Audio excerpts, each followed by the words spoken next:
Oh, hi, and welcome to the Best of the Basement, Volume 2. I'm Bob Elliot, and for the past few months, I've been digging through my files, trying to come up with a good bunch of old stories that might make you laugh, and you know, I think I've done it. But first, be warned.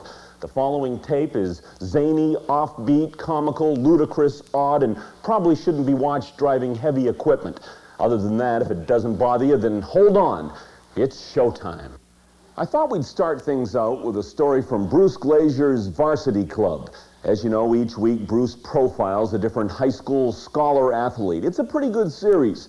At least it used to be until one April Fool's Day when he profiled Lance Roberts. South Portland has turned out hundreds of top-notch students over the years, but none better than a lanky young man from the Meeting House Hill area. That's right. I'm talking about Lance Roberts. Hey, it's Lance. Hey, Lance. what are you guys up to? Nothing much. Since 1988, Lance has been one of the stars in the Riot's intramural team handball league.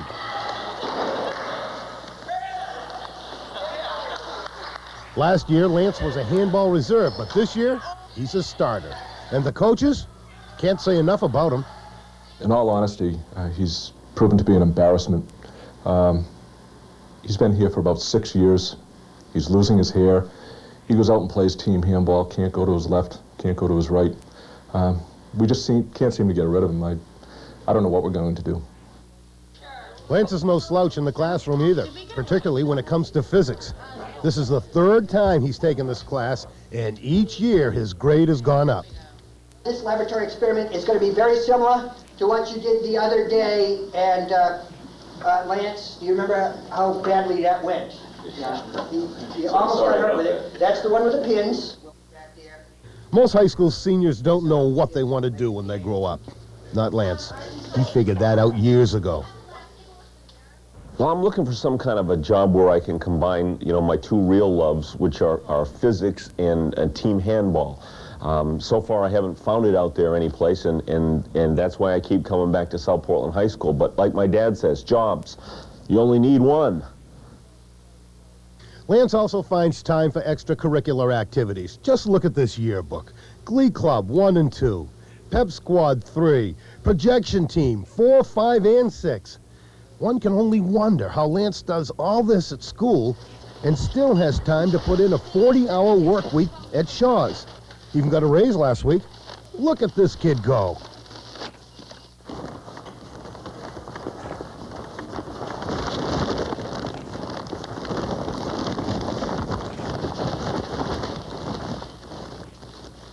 For fun, Lance either hangs out at the Deering ice cream shop or goes dancing up at Serenity Hill. Talk about moves.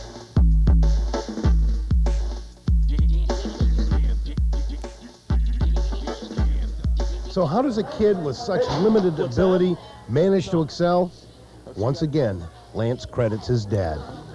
Well, my dad told me something a long time ago. It was a saying. It goes like this: "It's not the size of the dog in the fight; it's the size of the fight."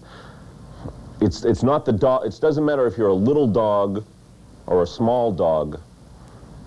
There's this big dog, and he's in a fight, and he loses. It's the size of the fight. It's not the size of the dog. Someday, this fine young man hopes to get out of high school and move on to college. South Portland High School is trying to arrange that. So good luck to Lance Roberts, the newest member of Bruce Glazier's Varsity Club. Lance Roberts, quite a kid. But enough of this high school stuff. Let's move on to the grown-up stories. I became a grown-up several years ago, and it all started with one big change. Well, the big change is that after 41 years, I'm finally getting married.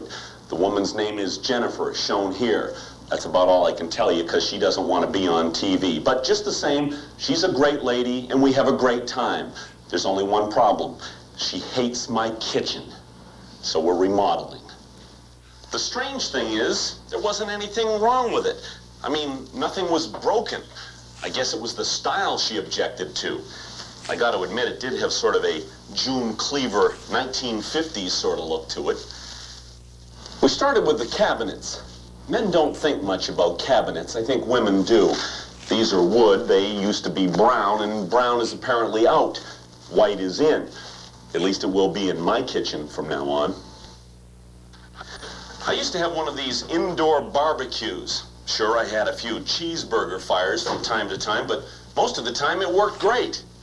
Used to. It's gone now. And so's this neat carpeting I used to have. Sort of a leopard pattern, hides the dirt and keeps your feet warm in the morning. Now I got wood floors. Nothing like starting out the day with a cup of coffee and a good splinter.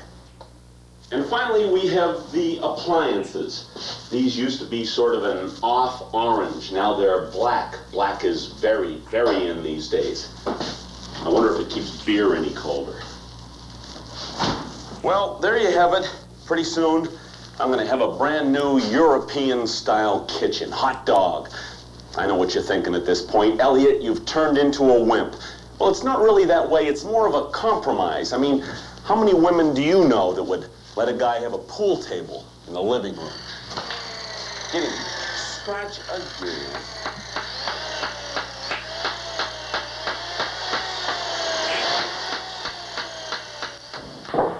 Turns out I got to keep the pool table. I just had to move it down here to the basement, which isn't bad. Either is marriage, for that matter. In fact, I've never felt better in my life. Maybe that's because I've never eaten less. I used to have a regular American diet, you know, cheeseburgers, French fries, and Spam.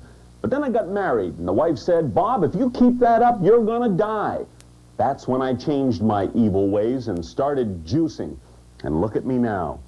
I know at this point you're probably saying, "Wow, Bob, how can I get into juicing?" Well, it ain't easy. The first thing you gotta do is shell out about $300 for a juicer. Now, that may be a lot of money, but it also gets you into the videotaped juicing class. That'll keep your juicer from prematurely wearing out, see?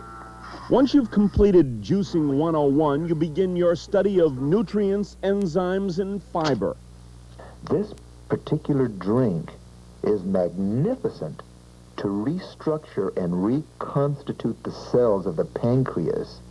For the final step of this juice preparation, you have to go to the grocery store and stock up on every fruit and vegetable that you can get your hands on. Okay, if you've made it this far, you're ready to start juicing, ready to start cleansing the system.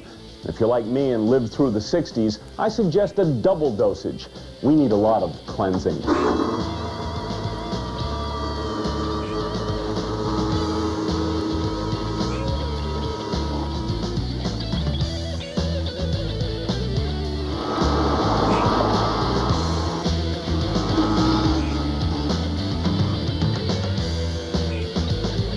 After you get some practice at this, you may want to move on to the Advanced Studies course. I'm talking about juice fasting. That's right, no food, just juice. For me, that means juice for breakfast, juice on the job, I haven't seen it. juice while I'm working around the house, and of course a nice glass of juice before bed. Now, my wife says the point of all this is to improve your life, prevent disease, and make you feel good. Me, well, so far I haven't really noticed any difference, but they tell me these juices could kick in any minute now.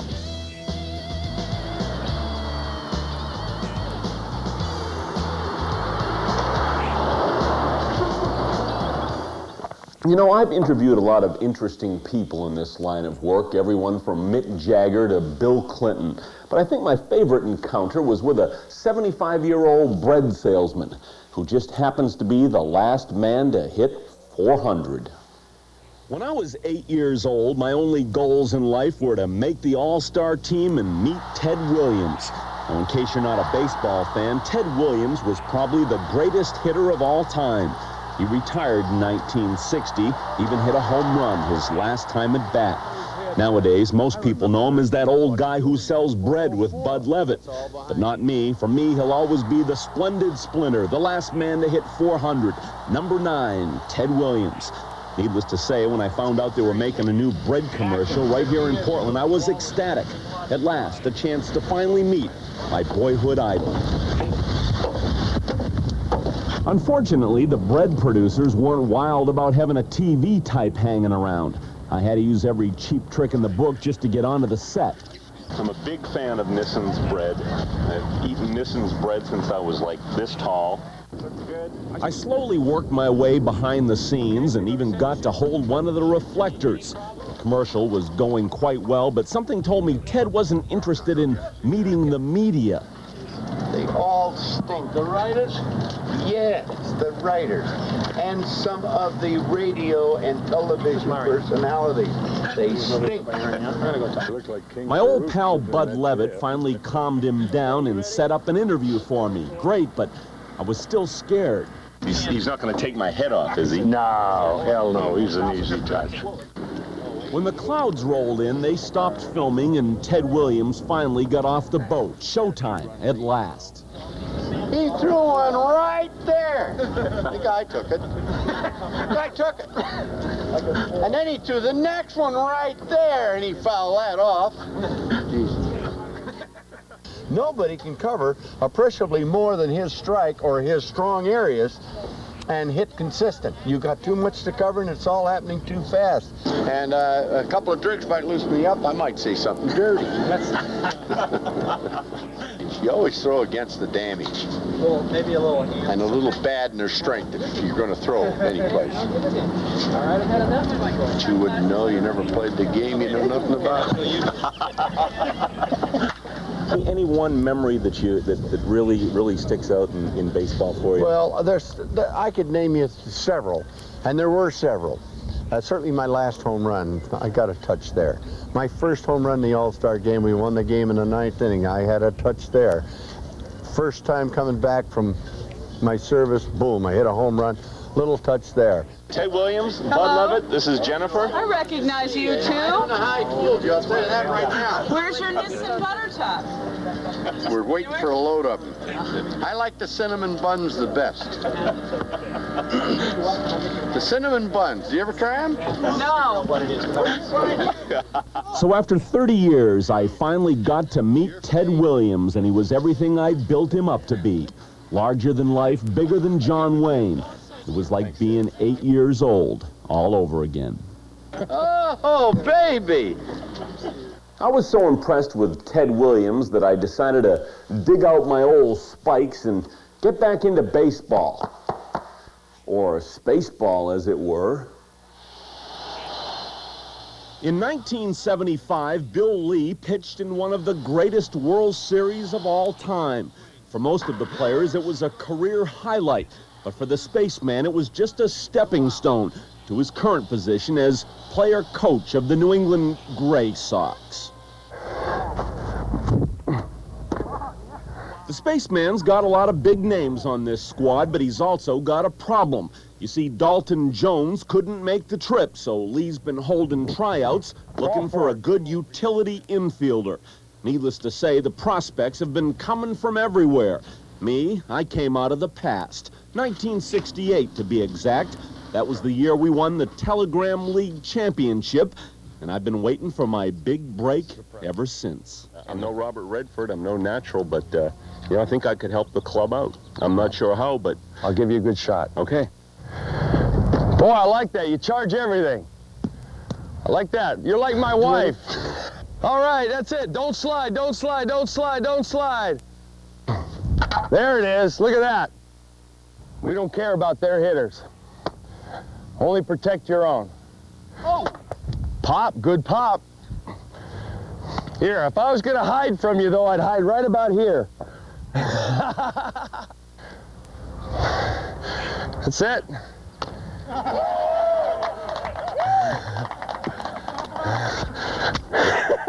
No, where you got mustard in your pocket? Finally, after an exhaustive workout, it was time for the moment of truth. Would this be the beginning of a storybook comeback or the end of a mediocre career? Please, Mr. Spaceman, pick me, pick me. Hell of a day. So what do you think? I think you got the ball club made, son. Utility ball player? I think you might even start. I can. If the plane goes You down. ever seen me juggle? I could entertain the crowd. I like that. I can do a lot of things. Wear your hat like that, too, and you'll be Max Papkin. He's the guy they bring out to the ballpark all the time to entertain. I take a pitch for the team, like, you know, Don Baylor used to. I'll do whatever it takes. Okay. The contract will be in the mail. Was that the Telegram? Telegram League. The Telegram League? Okay. 44 long. I think The spaceman's always been a little odd, but that's why I like him. Who wants to be normal? There's no future in it. There's no future down at Al Clayman's bottle shop in the Old Port either, but that doesn't stop him from having fun.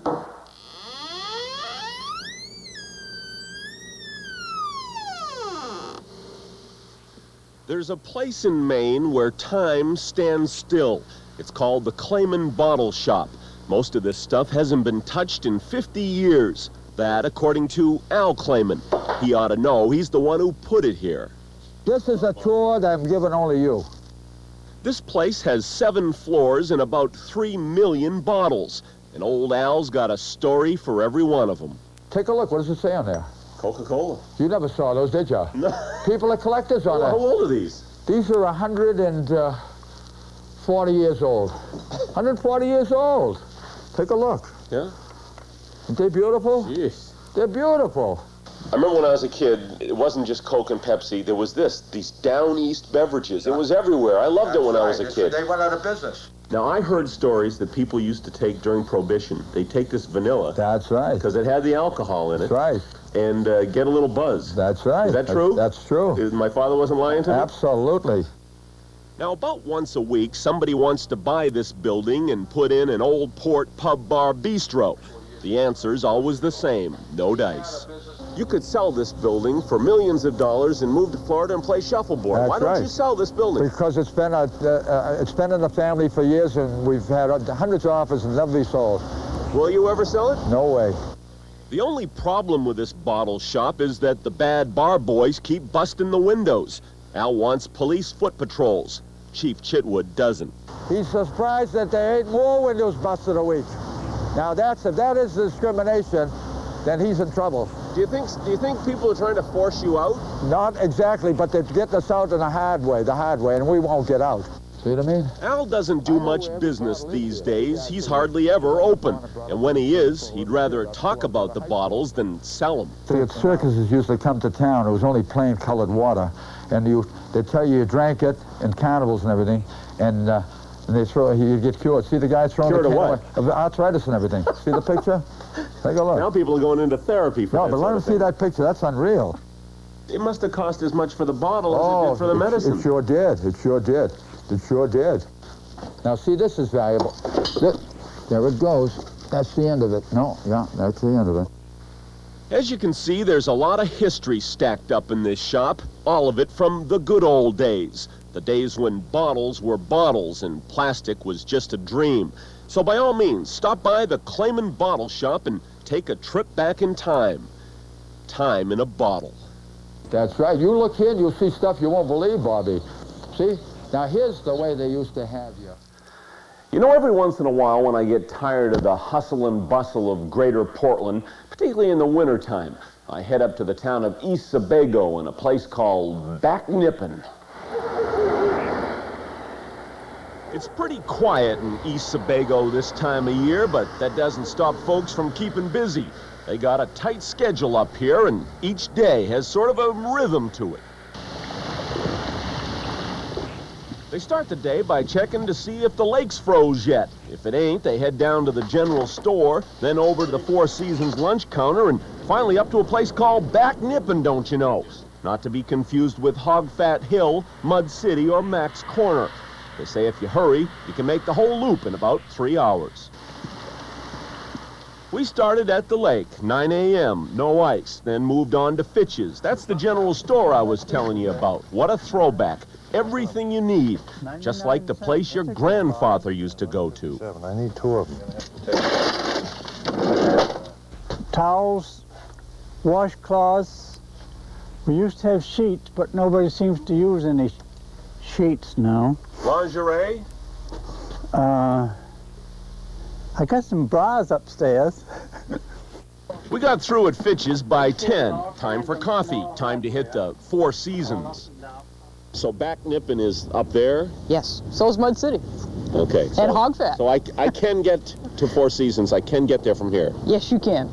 The Four Seasons has one of those old-fashioned lunch counters. This is where you can get news, sports, weather, gossip, lies, and find out more about the town. I'm going to come back. The main reason I wanted to come back to East Sebago was to figure out why everybody has a walkie-talkie.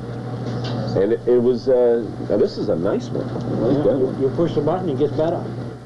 After an hour or so of coffee, it was time to check out Back Nippon. I'm not sure why people go there. They wouldn't tell me. It's just part of the day when you live in East Sebago. This time of year, it's tough to get through without a snowcat, but you get full credit for just stopping on the road and looking in. Back Nippon. Somehow I thought it would be bigger. No, it's pretty big. You get up in there, actually. If you're quick, you can get out of Back Nippon by noon and start the loop all over again. Lake, still no ice, general store, put on another log, and of course there's always the Four Seasons. Hey, how do you get a hamburger around this place? As far as I'm concerned, you can keep your ski weekends. From now on, when I want to unwind, I'm heading up to East Sebago. It doesn't get much better than this. On my way to Back Nippon, I'm Bob Elliot, News Center. While we're on the winter stuff, how about a new twist on an old skiing story? Back in the days when we used real wood, real wax, and we liked it. Do you ever get the feeling that skiing has sort of passed you by? I mean, wouldn't it be nice if there was still some place where you could work on your snowplow without dropping a week's pay? Of course it would, and we're going to take you there, back to the 50s, courtesy of the Six Alive Wayback Machine. Drive your Chevrolet through the USA. I'm on my way to the store.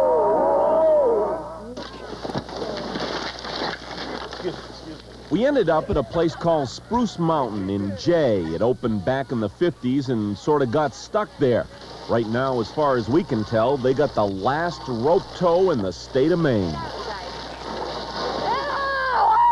There used to be hundreds of rope tows in Maine, places like Hurricane Mountain and Gilmore's Hill.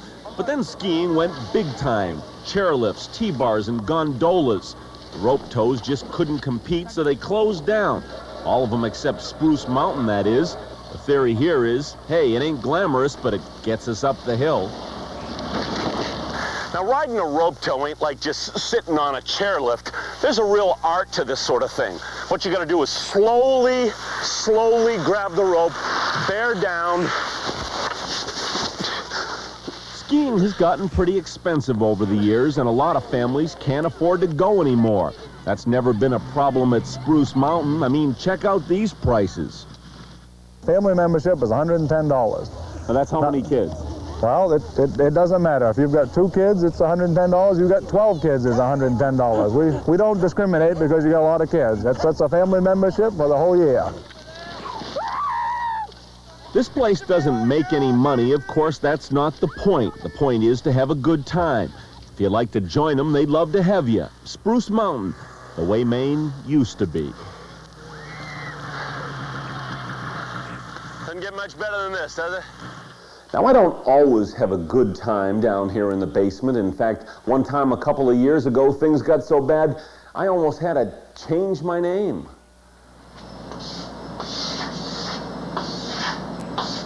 You know, it's tough being a Bob, because people are always messing around with your name. Take me, for example.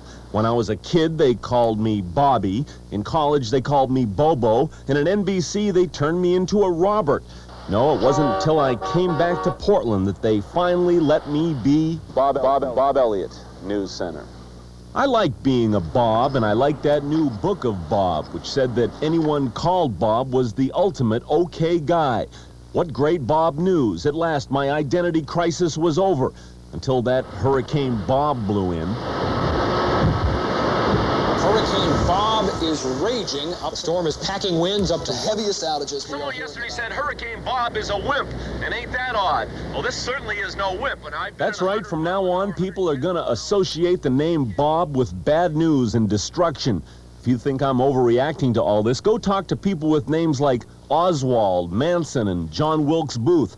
They'll tell you it's called guilt by association. No, nowadays, Bob is just bad, bad. Hurricane Bob has arrived.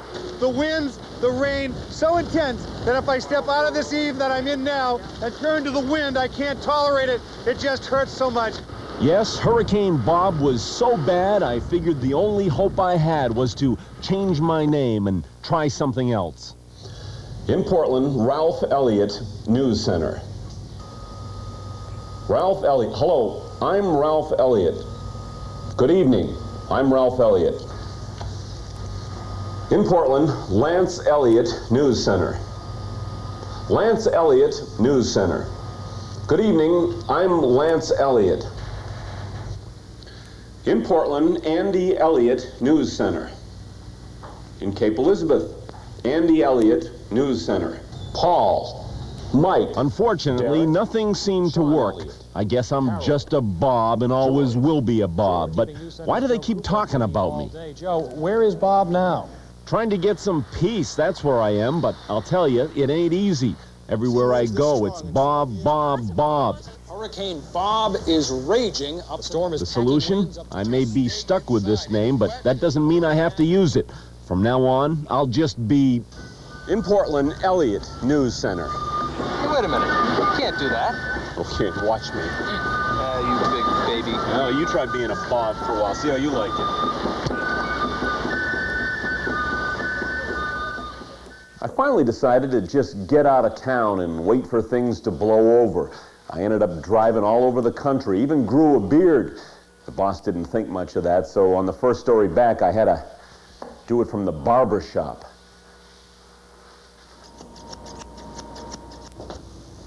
Well, if it isn't Bob Elliot, I'd give him for dead. I haven't seen you all summer. Where have you been? Well, I'll tell you, Bob, it's a long, long story. It's going to take me at least an hour to clean this mess up. What's going on? Well, it all started one day last May. There I was, sitting around Congress Square, trying to figure out how I could, I don't know, put some pizzazz into my life. And then, all of a sudden, it came to me, Bob. What I needed was to forget about work for a while and go on an adventure. And that's just what I did. I moved out of my house, put everything in storage, and headed out for a cross-country, coast-to-coast tour of America. Bob, did you take a lot of pictures this summer? Well, yeah, I didn't really want to see the country through a viewfinder. It'd be too much like work, but I did get some nice postcards. Mm-hmm. Oh, that's great. I started my cross-country camping trip at the Baseball Hall of Fame in Cooperstown. Moved on to Niagara Falls on the Canadian border. Spent some time up on Lake Michigan. Did some fly fishing in the Rockies. Won big on the slot machines at Reno, but then blew it all at Lake Tahoe. Finally ended up out on the Northern California coast, at which point I turned around and hit Old Faithful at Yellowstone, the Grand Canyon in Arizona, and then I finished up with the Ozark Mountains in Arkansas, at which point I was out of money, out of clothes, and homesick, so I headed back to Maine. And I don't know, I think I got back to Portland around 4th of July. Then what you do? Well, I spent the next 3 weeks perfecting the fine art of rest and relaxation. I'd start out in the morning, Bob, at Riverside, fine-tuning my golf swing. Then I'd head out to one of Portland's beaches for some afternoon rays, and finally complete the day by tuning into the mellifluous and soothing tones of the Boston Red Sox. Seattle takes a 3-1 lead as we take a 10-second break. Somebody told me you spent some time up in Alaska, Bob. Yeah, that's the last part of my vacation. So I grew this beard. Alaska. What a place. I'll tell you, Bob, Alaska was simply overpowering, a breathtaking combination of mountains, forests, rivers, streams, and wildlife. I went to Alaska with Jim Meehan, who used to live in Juneau, and News Center photographer Steve Phillips. The main part of our adventure was spent up on the Taku River, about 100 miles northeast of nowhere. We saw million-year-old glaciers, unexplored wilderness, and fish that practically jumped into our boat. Cutthroat trout, anyone? Alaska was far and away the highlight of my summer, except for the part when Steve and I got thrown out of the Red Dog Saloon, but that's another story. To sum it all up, they say that once you've been to Alaska, you'll never again be quite the same. They're right. And that, my friend, is how I spent my summer vacation. Well, it's good to have your bag, Bob. What other kind of stories are you going to be doing this year? I don't know, but I'll think of something. Thanks for the trim, my friend. I'll see you around. It wasn't long before I got in big trouble all over again. It started when I paid a hitman to club me in the knee and then did a bunch of phony stories about it. I really had people going for a while there, but then the media got involved. News Center's Susan Kimball led the charge. Last week, News Center's Bob Elliot was assaulted, clubbed in the knee while salting his driveway. At least that's what we thought, until a number of viewers called to point out the similarities between Bob's attack and the one on skater Nancy Kerrigan. Needless to say, they weren't amused. Now, Bob Elliot doesn't get a lot of hate mail, but this skating joke of his has generated quite a few angry letters. One viewer writes, "Your Nancy Kerrigan imitation was terrific. Too bad the hitman didn't take the bat to your head."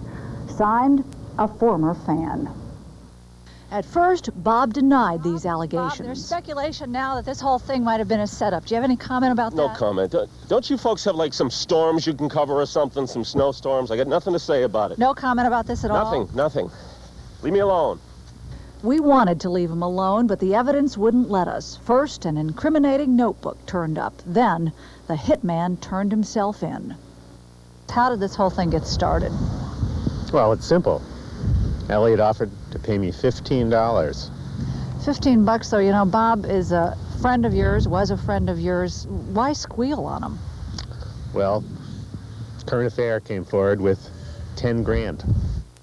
That did it. Early this morning, Bob Elliot stopped ducking us and finally agreed to talk. Bob, you know, the thing that puzzles me about this is you had such a great career going. Why do a cheap stunt like this? I don't know. I guess it was just ratings. You know, it's February sweeps. There's a lot of pressure on us to come up with good stories, get viewers in. We haven't had a 50 share at this station since the wagon train days. That's important. And I don't know, I just thought it was funny. I thought it was a funny bit that people would be tired of hearing about this Kerrigan-Tonya Harding episode. And so I decided to poke a little fun at it. I guess I was wrong. And I may pay, you know. I could lose my job over this. Officials at 6 Alive have been in and out of meetings all day, trying to figure out what to do with Bob Elliot. Should he be suspended, or should he continue to compete in the all-important February ratings period? The ruling is expected early next week. We'll keep you posted. In Portland, Susan Kimball, News Center. The station finally brought me back, but then put me on double secret probation. That's when I started thinking about a new career, maybe a career in the movies. Yes, folks, Mel Gibson's shooting a movie on the Portland waterfront. It's called The Man Without a Face. It takes place on the coast of Maine in 1968.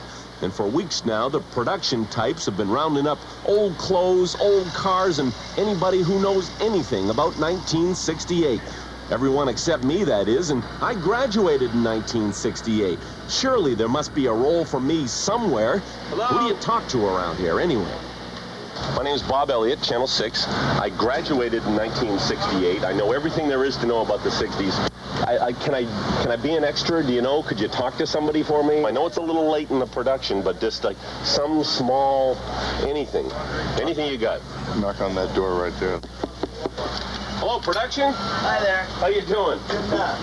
My name is Bob Elliot. I still dress like this, you know? Converse sneakers, blue jeans. Dress like a reporter. I know, but this is the way it's I'll sort let of... you mind for now. Okay, and Mike is his name? Yeah. I'm ready. I mean, just a small part, anything, you know? Singing parts, dancing parts, anything from the 60s. I know all the songs. See me loving nobody but you for all my life. I was getting nowhere fast with these behind-the-scenes people, so I went right to the top. Mel Gibson himself. Mel, can I be an extra? What's this, the 6 o'clock news? Bob's basement! Oh, what's the use? He's never heard of me. He doesn't know I belong back in 1968. Sure, I'm not 18 anymore and I can't go to my left, but I could still do the job. Mel, please, give me a call. With me, baby, the skies will be... 2 days later, I got the big call. Mel said I could be an extra in a crowd scene and maybe even something bigger. So do you have anything for Bob Elliot? Bob Elliot. 44 long. Ooh, lovely. Did we really wear this stuff back then?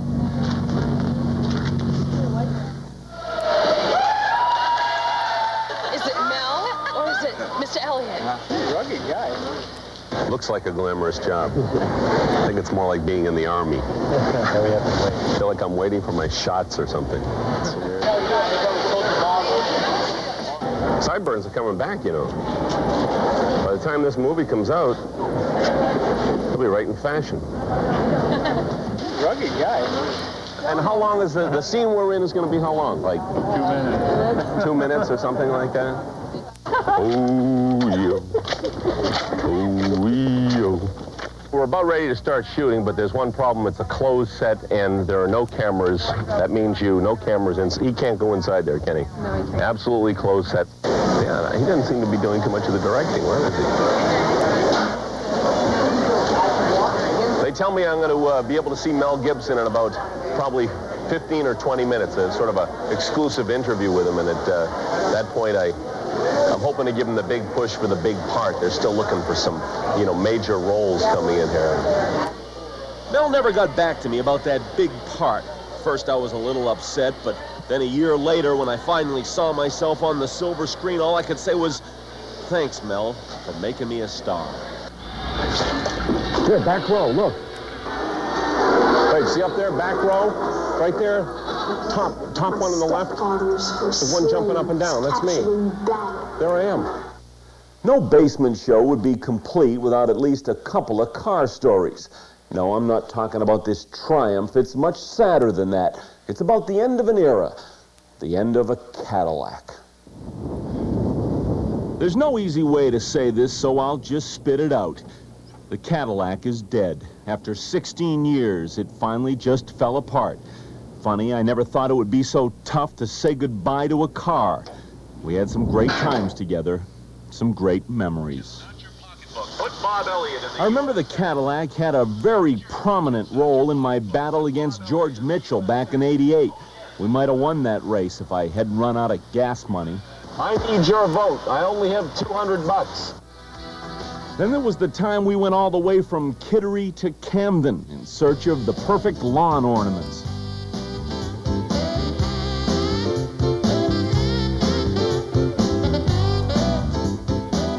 We ended up with a whole trunk load of the things.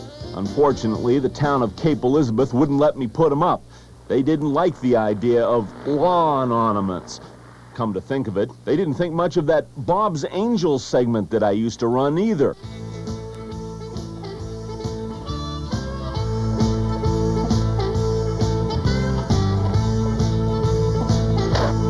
You want to tell me who those three were? I don't know. They just came with a car. It hasn't been all fun and games with a Cadillac. It used to break down quite a bit. Mike Sharon was my head mechanic. His prognosis usually went something like this. It's kind of like pay me now or pay me later. And later is now. It may have cost me a fortune, but I always got the Caddy back on the road. You see, I loved that car. Maybe that's why my wife hated it so much. Look at this rust. Can you believe this? One of these days we're going to slam on the brakes and the body is going to fly right off the chassis. I can't believe this car. Look at this. I hate this car. Well, honey, fear no more. The Caddy's gone. No more picnics on the waterfront. No more Elliot Spade. And no more of that Halloween ghost-busting business.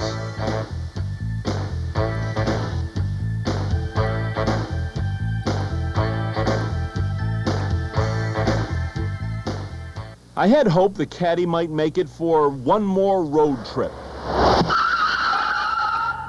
One more spring training. One more trip to Perry's Nut House. I guess it just wasn't in the cards.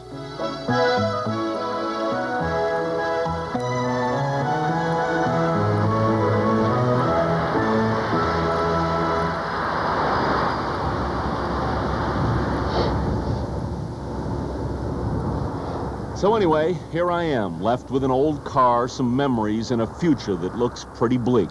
I mean, where will I go? What will I do? I know they say time heals all wounds, except with rust, and it just makes that worse. It was tough to lose a good gas guzzler like that, but you gotta move on in this world, and I moved on to a whole new world. Yeehaw! Ever since my caddy died, I've been looking for a new car. Not just any car, but something that makes a statement. Now, there's plenty of good stuff out there, but I just haven't been able to make a commitment. I mean, getting a new car is like getting married. You gotta get along or it just doesn't work. Fine, but what works for me? The car dealers say, that's simple. Bob, the snow's coming. It's in the air. Can't you feel it? It'll be here soon. You need four-wheel drive.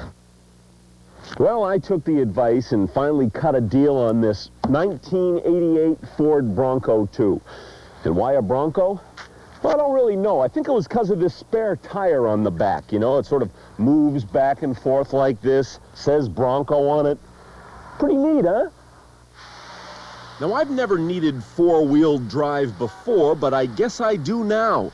They say it'll get me through all those pesky 3-inch snowstorms and make me real popular during emergencies. You know, times when you have to boil some water and bring in the four-wheel drive.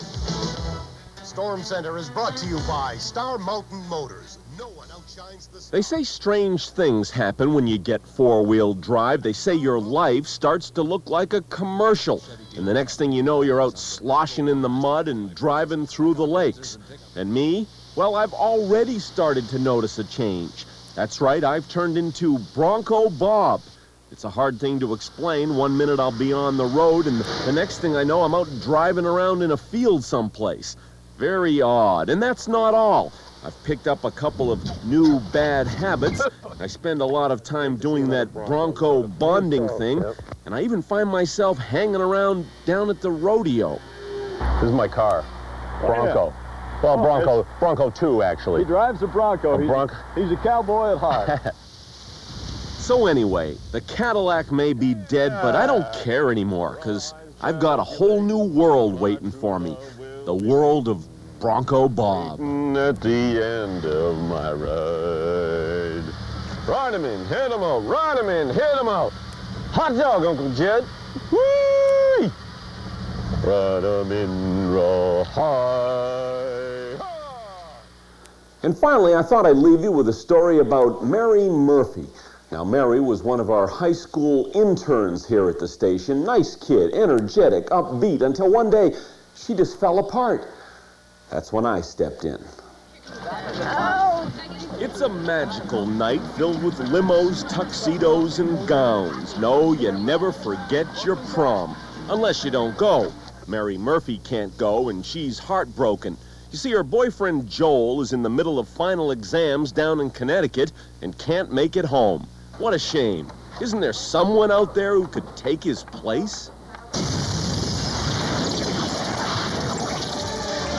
Somebody stop me! Sorry, too late. We're off to the prom. I figured I could help Mary out and get a good story all at the same time. As in, what happens at the prom these days anyway? Come on. Aaron, this is my date, Bob. How you doing? Where are you from? South Portland. South Portland, huh? Nowadays, you don't start at the prom. You start at the pre-prom, sort of a party where you do the corsage thing and the parents take a lot of pictures. Speaking of parents, I don't think Mary's dad liked me very much. Now, son, this is my only daughter, Mary. She's a lovely girl. I expect you home by 11, and if you touch her, you're dead. And with those words of encouragement, we headed for town. Not to the prom, but to dinner, Street and Company. This is getting expensive. So anyway, who do you have for homeroom? After dinner, it was time for the main event, the prom. In the old days, you got there in your old man Chevy. No more, now you need a limo. We picked a Flo Hutchins 30-footer and headed for the Mariners Church Dance Hall. Hey, it's prom night. This was where I started to get a little nervous. See, I don't know any of the new dances. No twist anymore, any boogaloo, hully-gully. I think we might see some split dresses if we try to do a twist, you know.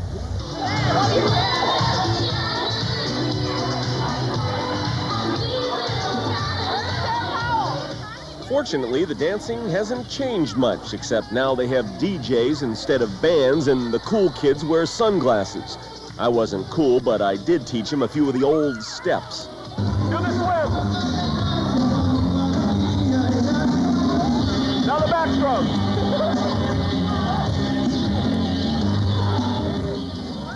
Kids don't really dance together anymore. They dance with everyone. I mean, I took one little break and my date hooked up with some punk from Falmouth.